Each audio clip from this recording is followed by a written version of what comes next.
Hi friends, praise God.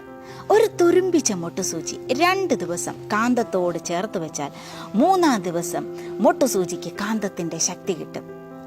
വീണ്ടും കാന്തിക ശക്തി നഷ്ടപ്പെടുമ്പോൾ ചേർത്ത് വയ്ക്കുക, പഴയത് തന്നെ ആവർത്തിക്കും. ഇതുപോലെ അവന്റെ അടുത്ത് കുറച്ചു നേരം ചേർന്നിരിക്കുക. അവൻ കൂടെ ഇറങ്ങി വരും, സക്രാരി വിട്ട് കൂടെ നടക്കും. ശത്രുക്കളുടെ മുമ്പിൽ നിനക്ക് വിരുന്നൊരുക്കും. പ്രതിസന്ധികളുടെ കൊടുങ്കാറ്റ് ആഞ്ഞടിച്ചാലും നീ തകർന്നു പോകത്തില്ല. അപ്രതീക്ഷിതമായ സഹനങ്ങൾ കടലിലെ തിരമാലകൾ പോലെ ആർത്തിരമ്പി വന്നാലും നിന്നെ അതിന് മുക്കിക്കളയാൻ പറ്റില്ല.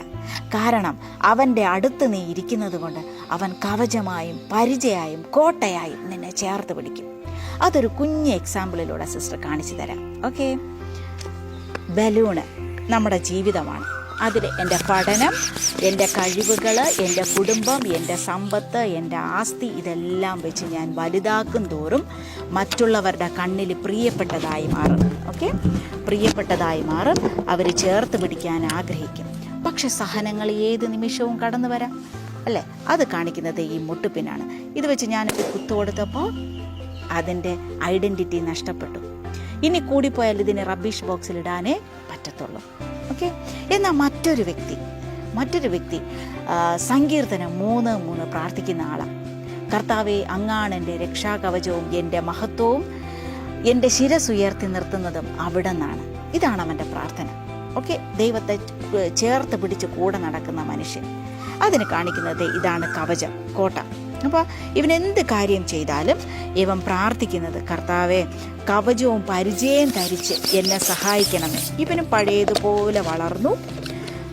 അവൻ്റെ ചെയ്തികളും ഒക്കെ വളർത്തിയത് ദൈവത്തെ കൂട്ടുപിടിച്ചാണ്. ഓക്കെ, ഇതിനകത്താണ് പരിചയം കവചവും ഒക്കെ ആയിട്ട് കോട്ടയായിട്ട് മുറുക്കി പൂട്ടി. ഇനി ഞാൻ ഇതേ സഹനം 50 തവണ കുത്തിയാലും വല്ലതും പറ്റുമോ? ഞാൻ എറിഞ്ഞാലോ ഇടിച്ചാലോ ഇതിനൊന്നും പറ്റത്തില്ല. ഈ കവറിങ് പൊളിച്ചാൽ മാത്രമേ അകത്തിരിക്കുന്ന ലോലമായ ബലൂണിനെ നമുക്ക് ക്ഷതമേൽപ്പിക്കാൻ പറ്റത്തുള്ളൂ.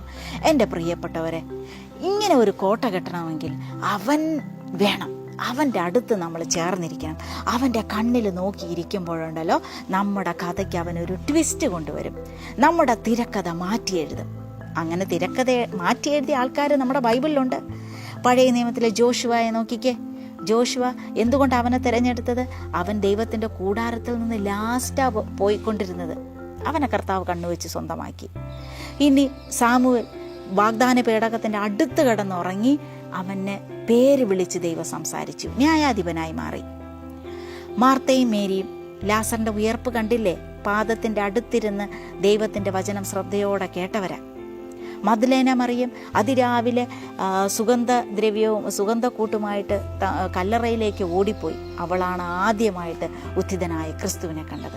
എൻ്റെ പ്രിയപ്പെട്ടവരെ, ഇങ്ങനെ ചേർന്നിരിക്കുന്നവർക്ക് ഒരു പ്രത്യേക ഗ്രേസ്, ഒരു അഭിഷേക ദൈവം കൊടുക്കുന്നത്. അതുകൊണ്ട് നിങ്ങൾക്ക് എന്തൊക്കെ തിരക്ക് വന്നാലും, എന്തൊക്കെ സമയമില്ല എന്ന് പറഞ്ഞാലും അവൻ്റെ അടുത്ത് ചേർന്നിരിക്കാൻ നിനക്ക് സമയമില്ല എന്ന് പറയരുത്. കാരണം അവനാണ് നിൻ്റെ കഥയ്ക്കൊരു ക്ലൈമാക്സ് കൊണ്ടുവരുന്നത്. ചായക്കൂട്ടുകൾ ചിത്രങ്ങളാകാൻ ചിത്രകാരൻ വേണം. കളിമണ്ണ് പാത്രങ്ങളാകാൻ കുശവൻ വേണം. നിന്നെയും എന്നെയും തിരിച്ചറിയാൻ നമ്മുടെ ദൈവം വേണം. കർത്താവിൽ ആനന്ദിക്കുക, അവിടുന്ന് നിന്റെ ആഗ്രഹം സാധിച്ചു തരും. ആമേൻ.